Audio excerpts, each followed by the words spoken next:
ప్రస్తుత రాజకీయ అంశాల మీద మనతో పాటు విశ్లేషణలో పాల్గొంటున్నారు పొలిటికల్ అనలిస్ట్ డివి శ్రీనివాస్ గారు. సార్తో మాట్లాడదాం, మరిన్ని విషయాలు తెలుసుకుందాం. నమస్కారం శ్రీనివాస్ గారు. సార్, గుడ్లవల్లేరు ఇంజనీరింగ్ కాలేజీలో జరిగిన ఒక ఘటన ఏదైతే ఉందో, అంటే విద్యార్థుల బాత్రూముల్లో హిడెన్ కెమెరాస్ పెట్టారు అనే దాంతో విద్యార్థులందరూ ధర్నా చేస్తున్న పరిస్థితి. సార్, నిజంగా నేడు సమాజంలో ఇలాంటివి చాలా జరుగుతున్నాయి. ఈ అంశాన్ని ఎలా చూడవచ్చు? దీనికి సంబంధించి అక్కడ ఎవరైతే పెట్టించిన వ్యక్తి ఉన్నారో అతను కూడా అంతకుముందు టీడీపీపై ట్రోల్ చేసిన వీడియోస్ కూడా బయటకు వచ్చి సోషల్ మీడియా ట్రెండ్ అవుతున్నాయి. సార్, ఏం చెప్తారు మీరు? అంటే 5 ఏళ్ల ఈ దుష్ట పరిపాలన వాటి బీజాలు ఏ విధంగా రాష్ట్రం మొత్తం విస్తరించిందో ఈ కాలేజీలకు కూడా సోకిందో అర్థమవుతాం. ఎందుకంటే స్టూడెంట్స్ లో కూడా ఈ విధమైనటువంటి సైకో మనస్తత్వం, ఇది ఒక నేరగాళ్ళు ఇవాళ విద్యార్థుల్లో కూడా నేర ప్రవృత్తి పెరుగుతుందంటే, ఒకవైపు డ్రగ్స్, మరోవైపు గంజాయి భూతం. 5 ఏళ్లలో అటు గంజాయి మాఫియా, ఇటు డ్రగ్స్ మాఫియా మనం చూసాం. ఆంధ్రప్రదేశ్ బేస్ గా ఎలా నడిచిందో, ఎక్కడ పట్టుకున్న మూలాలు ఆంధ్రప్రదేశ్ లోనే. ఇప్పుడు ఒక ఇంజనీరింగ్ కాలేజీలో ఒక ఫైనల్ ఇయర్ స్టూడెంట్ ఈ విధంగా చేశాడంటే దాని వెనక మరి ఎప్పటి నుంచి జరుగుతోంది? ఎవరో ఒక గర్ల్ స్టూడెంట్ పాత్ర ఉందంటున్నారు దీంట్లో. అవును, ఆమె ఎవరో ఒక రాజకీయ నాయకుడి కూతురు అంటున్నారు. తన పేరు గనక బయటకు వస్తే, తన కూతురు పేరు గనక బయటకు తెస్తే డ్రగ్స్ పెట్టిస్తా, కాలేజీని మూసేపిస్తా అని ప్రిన్సిపాల్ రాజకీయ నాయకుడు బెదిరిస్తున్నట్టు ఇవన్నీ కూడా బయటకు రావాల్సిన అంశం ఉంది. ఇప్పుడు ఆ విజయ్, ఆ 4th ఇయర్ స్టూడెంట్ ఎవడున్నాడో, ఈ సీసీ కెమెరాలు పెట్టినవాడు, ల్యాప్టాప్ వీటితో పట్టుబడ్డవాడు, అతన్ని దర్యాప్తు చేయాలి. ముఖ్యమంత్రి నిన్న చాలా సీరియస్ అయ్యారు ఈ రోజు.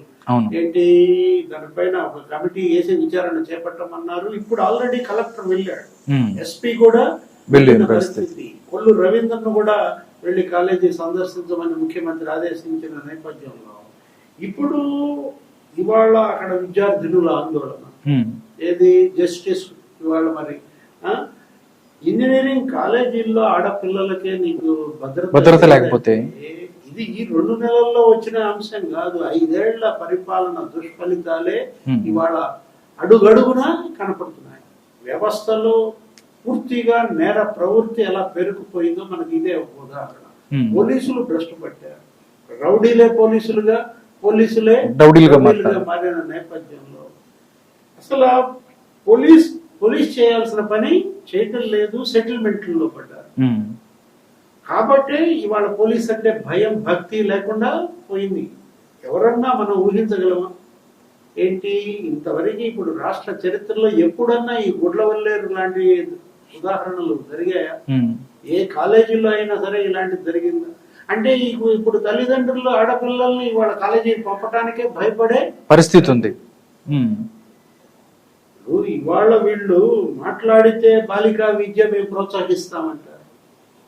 నేను అమ్మఒడి తెచ్చానన్నాడు, లేకపోతే నేను పిల్లలకు ట్యాబులు ఇచ్చానన్నాడు. ఇప్పుడు ఇవాళ జగన్మోహన్ రెడ్డి ఇచ్చిన ట్యాబులతోనే ఇవి తీస్తున్నారా?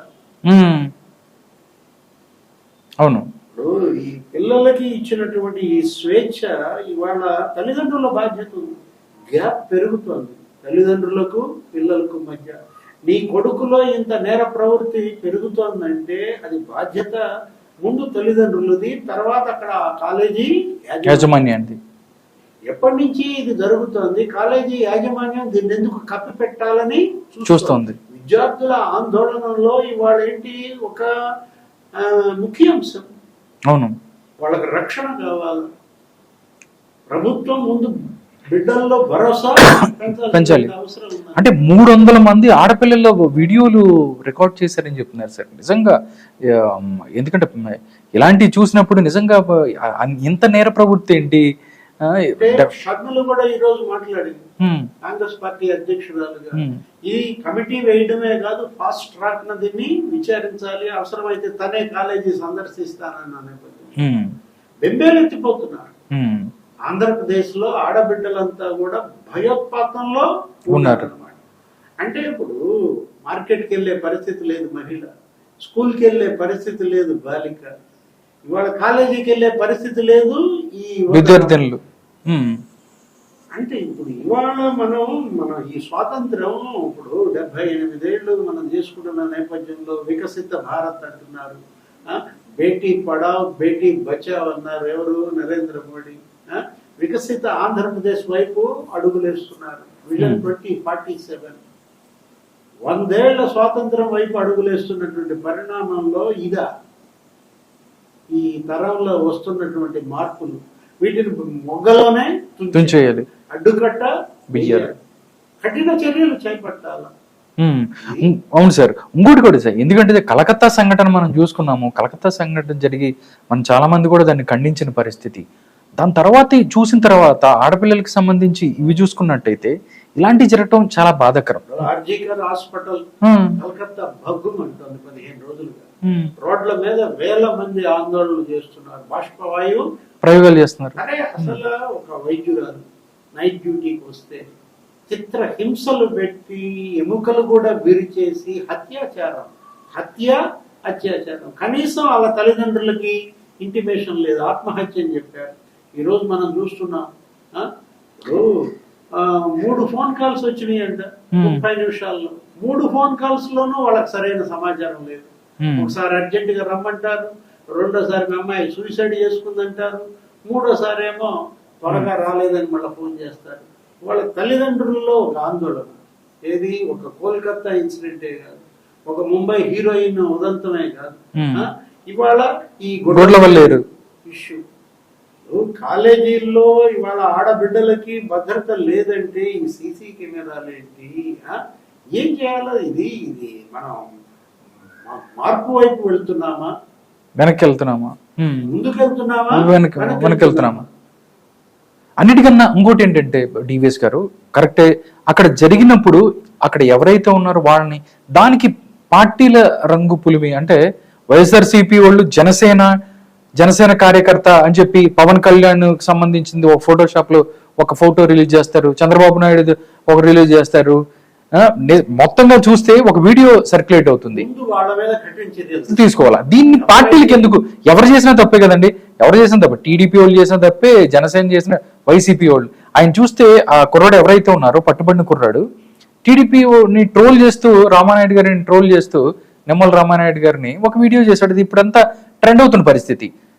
వాళ్ళ వైసీపీకి సంబంధించిన వ్యక్తిని కూడా మాట్లాడుకుంటున్న పరిస్థితి. కానీ పక్క వాళ్ళకి దీన్ని రాజకీయానికి ముడిపెట్టడం ఎలా చూస్తారు సార్?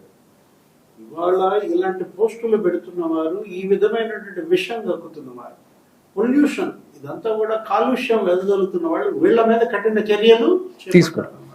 ఇప్పుడు అతనికి రాజకీయ బ్యాక్గ్రౌండ్ ఉందా లేదా? ప్రస్తుతం నేరగాడు, అతను ఏ పార్టీ అనేది అసలు ఇక్కడ పార్టీలకి సంబంధం ఏంటి? నేరానికి పార్టీలు ఏముంటాయి?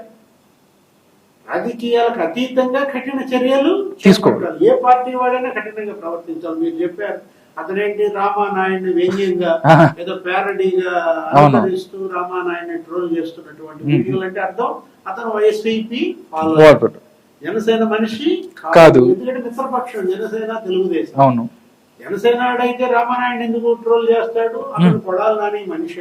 అవును, వాళ్ళు ఏమన్నా నాని ఫాలోయర్స్. ఇప్పుడు ఆ రాజకీయ నేత ఎవరు?